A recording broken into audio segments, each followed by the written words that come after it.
بسم اللہ الرحمن الرحیم۔ السلام علیکم دوستو، آج واقعہ لے کر آئے کہ حضرت عمر رضی اللہ تعالیٰ عنہ کے پاس ایک مختلف نوعیت کا مقدمہ آیا جس میں ایک غلام نے اپنے آقا کا قتل کیا تھا۔ تو مقدمہ حضرت عمر رضی اللہ تعالیٰ عنہ نے حضرت علی شیر خدا رضی اللہ تعالیٰ کے پاس جب بھیجا تو انہوں نے کس طرح اس کے اوپر انصاف کیا اور کس طرح ان کے اوپر فیصلہ سنایا۔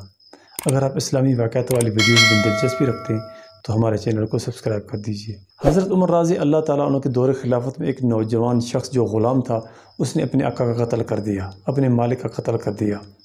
جب یہ بات حضرت عمر رضی اللہ تعالیٰ تک پہنچی، اس نوجوان کو پکڑ کر حضرت عمر رضی اللہ تعالیٰ کے پاس لایا گیا تو اس نوجوان نے جب اپنی کارگزاری سنائی تو حضرت عمر رضی اللہ تعالیٰ نے وہ کیس سن کر اس کی تفتیش کرنے کے بعد اس کیس کو، اس مقدمے کو حضرت علی شیر خدا رضی اللہ تعالیٰ کے پاس بھیج دیا، کیونکہ رسول اللہ صلی اللہ علیہ وآلہ وسلم کا فرمان ہے کہ میں علم کا شہر ہوں اور علی اس شہر کا دروازہ ہے۔ مطلب میرے پاس جو علم ہے وہ حضرت علی رضی اللہ تعالیٰ کی وجہ سے میری امت تک پہنچے گا۔ اسی لیے حضرت عمر رضی اللہ تعالیٰ نے سوچا کہ شاید میں اس مقدمے کا فیصلہ، اس کا انصاف صحیح نہ کر سکوں، اس لیے انہوں نے یہ مقدمہ حضرت علی شیر خدا رضی اللہ تعالیٰ کی طرف بھیج دیا۔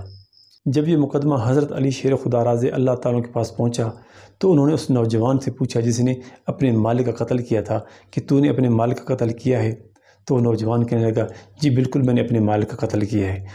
تو وہاں پر بیٹھے تمام لوگوں نے کہا کہ اس نوجوان نے تو اقرار جرم کر لیا ہے، اب اسے سزائے موت ضرور ملے گی۔ تو حضرت علی شیر خدا رضی اللہ تعالیٰ نے اسے پوچھا کہ تم نے اپنے مالک کا قتل کیوں کیا؟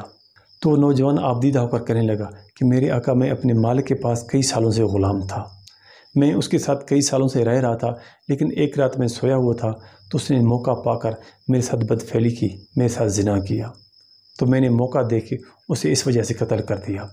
تو وہاں پر بیٹھے تمام لوگ حیران رہ گئے کہ اس لڑکے نے کس طرح کا الزام لگایا ہے۔ تو کچھ لوگ کہنے لگے کہ ہو سکتا ہے تم نے اپنے مالک کا ناحق قتل کیا ہو، اس لیے تم اس معاملے پر اپنے گواہ پیش کرو، کیونکہ دوستو اس زمانے میں نہ کوئی میڈیکل رپورٹ ہوتی تھی نہ پوسٹ مارٹم رپورٹ ہوتی تھی، تو لوگ اس لیے گواہ بھی مانگتے تھے۔ تو حضرت علی شیر خدا رضی اللہ تعالیٰ عنہ نے اس مقدمے کو 3 دن کے لیے خارج کر دیا۔ تو وہاں پر بیٹھے کچھ لوگ کہنے لگے کہ کیس تو واضح ہے، کیونکہ اس نوجوان نے اپنا اقرار جرم کر لیا ہے، اس لیے قتل کے بدلے اسے قتل کیا جائے۔ تو حضرت علی شیر خدا رضی اللہ تعالیٰ عنہ فرمانے لگے کہ اس کیس کا فیصلہ 3 دن کے بعد ہو جائے گا۔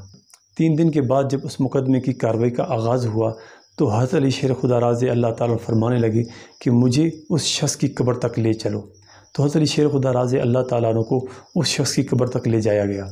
تو حضرت علی شیر خدا رضی اللہ تعالیٰ عنہ نے قبر کشائی کا حکم دیا۔ جب قبر کھودی گئی دیکھا کہ وہاں پر کوئی لاش موجود نہیں ہے، تو حضرت علی شیر خدا رضی اللہ تعالیٰ فرمانے لگے کہ اللہ تعالیٰ کا فرمان ہے کہ جو بھی مرد کے ساتھ زنا کرتا ہے اس کے مرنے کے بعد اس کی لاش کو اس قبرستان سے نکال کر لوط علیہ السلام کی قوم میں پہنچایا جاتا ہے۔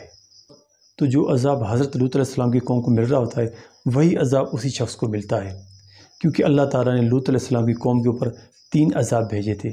سب سے پہلے وہاں پر ایک فرشتے نے چیخ ماری تھی جس کی وجہ سے لوط علیہ السلام کی قوم کے کلیجے پھٹ گئے تھے، اور دوسرا عذاب یہ کہ جس زمین پر وہ رہتے تھے اس زمین کو اٹھا کر آسمان پر لے جا کر وہاں سے نیچے گرا دیا گیا تھا، اور تیسرا یہ کہ ان کے اوپر پتھروں کی بارش کی گئی تھی۔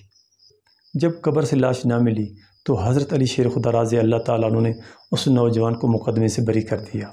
دوستو اگر ویڈیو اچھی لگے تو دوستوں میں شیئر کرنی ہے، کیونکہ اچھی بات کا پھیلانا صدقہ جاریہ ہے اور بری بات کا پھیلانا گناہ جاریہ ہے۔ اپنا اور اپنا خیال رکھیے گا، انشاءاللہ اگلی ویڈیو ملیں گی۔ اللہ حافظ۔